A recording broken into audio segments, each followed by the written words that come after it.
the 1970s and 80s, more than 30,000 people were infected with HIV and hepatitis C after receiving contaminated blood products. I believe that this scandal amounts to a criminal cover-up on an industrial scale.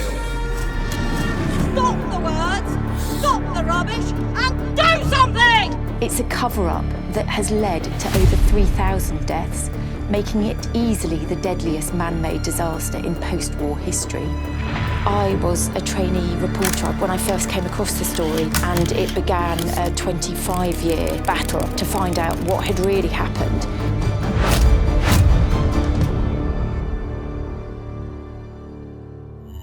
I was 21 years old when I first came across the story. I was contacted by a chap called Mick Mason, who told me the most fantastical story about how he had been infected with hepatitis C and HIV. I was completely flabbergasted when he told me this story, and I remember thinking that he was some kind of conspiracy theorist, or maybe I was being tested by my news editor to check whether I knew whether a story was true or not. But actually, every word he told me turned out to be true, and it began a 25-year investigation, I guess, battle to find out what had really happened and to campaign for justice on behalf of those victims. I was very, very young. If my parents were told the risk, then they wouldn't have given me the factor that's caused so much damage. I lost both my parents at 9 years old, at no fault of my own. I was told that I was HIV positive. I was told I had about a year to live. I was told not to tell anybody, including my family. There was just a sense for me that this was a burning injustice. I think what's so often missed in this story is they think that it's just a kind of medical disaster, but what's not really understood by that is the wide-reaching ramifications of it. I've met victims whose entire families were torn apart. My father was infected with hepatitis B, hepatitis C and HIV.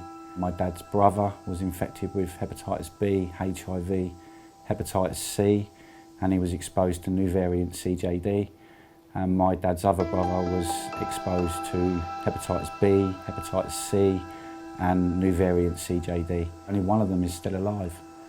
All the rest of them have passed away.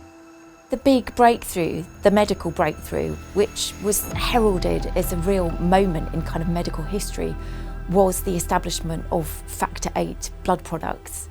This was a blood product which was made by pooling blood from many different people. Often up to 20,000 people could have their blood concentrated into one unit of product. The problem with this was that a lot of it was imported from the United States. There was an amazing documentary done on this back in 1975 by Granada, which looked into this incident and found that a lot of the blood was coming from alcoholics and drug addicts, often in some of the worst parts of the United States and sometimes from prisons. Whilst it was much later that the HIV infection was discovered, there were concerns long before 1975, even as early as 1970, that these blood products could become contaminated with hepatitis C. One of the most shocking discoveries is that medical trials were being done, particularly on virgin haemophiliacs, which were often children, to try and test the infectivity of these blood products. It's completely upended our lives. I mean, as children, our parents sent us to the college for our education and our healthcare.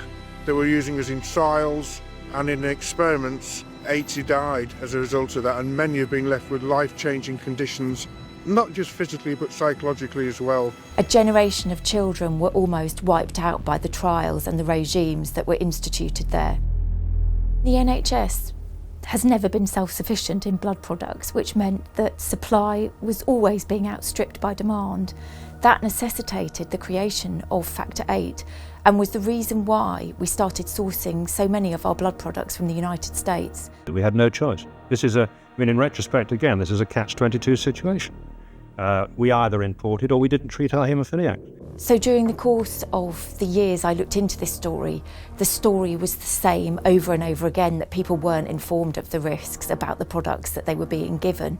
And it comes down to a number of things, really. Number one, The blood and the technology at the time wasn't there, which meant they couldn't screen them for these particular viruses. But it was evident when people were getting ill that there was a problem. I think the second thing is that there was a suggestion and a kind of almost culture within the medical professionals that these were individuals, particularly the haemophiliacs, that would have died anyway had they not been given this product, that they were expendable. If you look at haemophiliacs in developing countries that have no factor VIII, it is appalling. I mean, 2/3 of them are dead before they reach their third decade. But I suppose the thing that's most shocking about this to me is that when eventually it did become known that this blood was infected, those victims that had HIV were made to sign a waiver saying that they wouldn't take the government to court if it later became known that other viruses were included in these blood products, and specifically hepatitis C. Only weeks, if not months, after they signed those waivers, it became possible to screen the blood for hepatitis C. And lo and behold, hepatitis C was also present in those blood products. We had been howling into the wind for several years on this, but we had been making some progress. And by we, I say myself and my partner in crime, who is Diana Johnson, the Labour MP for Hull North. Little by little, we had campaigned to get a commitment to hold a public inquiry into the manifestos of the main political parties. And a couple of days after the general election in 2017, we had a majority of party leaders in favour of holding an inquiry into the contaminated blood scandal. This inquiry is going to find out what happened. It's going to provide answers to the victims. I'm determined that when we see cases like this, that we do ensure that people who've waited far too long, who've been through pain and hardship, are given the answers they deserve. And I can honestly say it's probably the proudest moment of my life as a journalist, and still even thinking about it makes the hairs on the back of my neck stand on end. This is such an emotional time for everybody, and the journey has been far too long and far too slow. The end of the 6-year public inquiry came in May 2024. Apart from lessons which should be learned, what else should happen next? Well, I fully expect the government to make an apology. It should recognise and acknowledge not just the suffering, but the fact that the suffering was the result of errors, wrongs done, and delays incurred. In a nutshell, this report is everything we've been saying and everything we wanted. Compensation is one of the only ways in which this government can make it up to those individuals, and it's only right that they receive what they're due so that, at least for the last part of their lives, they can live it out in relative comfort. However, at the moment, that still doesn't look like it's going to happen, and people are going to die before they receive the compensation that they are due, and there is going to be a sense that justice delayed is justice denied.